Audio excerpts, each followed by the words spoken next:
Les anciens, Apocalypse 4, 9, 10, représentent les vainqueurs pleins de louanges.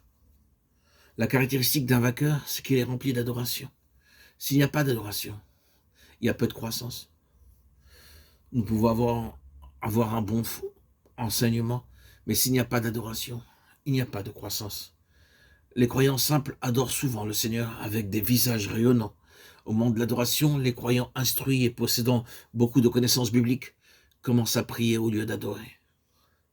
Nous disons aux croyants qu'il ne doit pas y avoir de prière ou de requête, mais seulement de l'adoration avant la fraction du pain.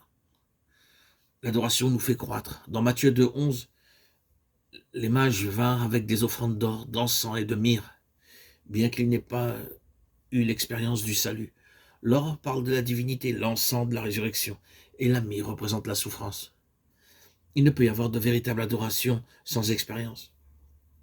Dans Luc 7, 38, la femme vint en tremblant.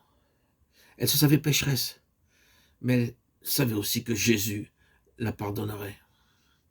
Elle ne venait pas pour une guérison, elle embrassa ses pieds. Seigneur, je sais que tu m'as pardonné, disait son acte. Elle vint repentante et tremblante. Elle savait qu'elle était pardonnée. Aussi, elle embrassa ses pieds et les oignit avec un parfum comme un acte d'adoration. Une expérience encore plus profonde est relatée dans Jean 12, 3. La puissance de Dieu est manifestée dans toute la maison. D'abord, ce qu'il a fait pour moi, puis pour tous ceux de ma famille. Dans Matthieu 26, 12, la femme versa le parfum sur sa tête et non sur ses pieds, comme dans Luc 7, 38. Cette femme ne faisait pas cela pour elle-même. Elle voyait qu'il devait mourir pour le monde entier. Et son acte disait, maintenant je te loue pour ce que tu vas faire pour le monde.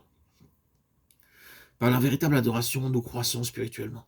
Les mystères ne peuvent pas être compris par la sagesse humaine. Apocalypse 5, 3. Nous devons nous mettre à genoux et réclamer le précieux sang pour comprendre. Alors les mystères nous sont révélés. Si vous cherchez à comprendre par les commentaires et les gros livres uniquement, la véritable révélation des mystères ne deviendra pas si claire pour vous.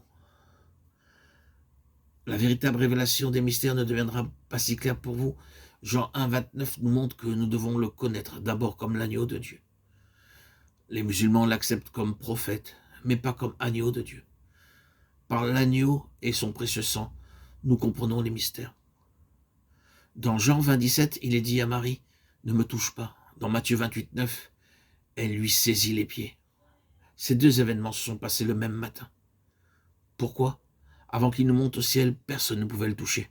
Pourquoi devait-il monter ? Hébreux 9, 12 donne la réponse.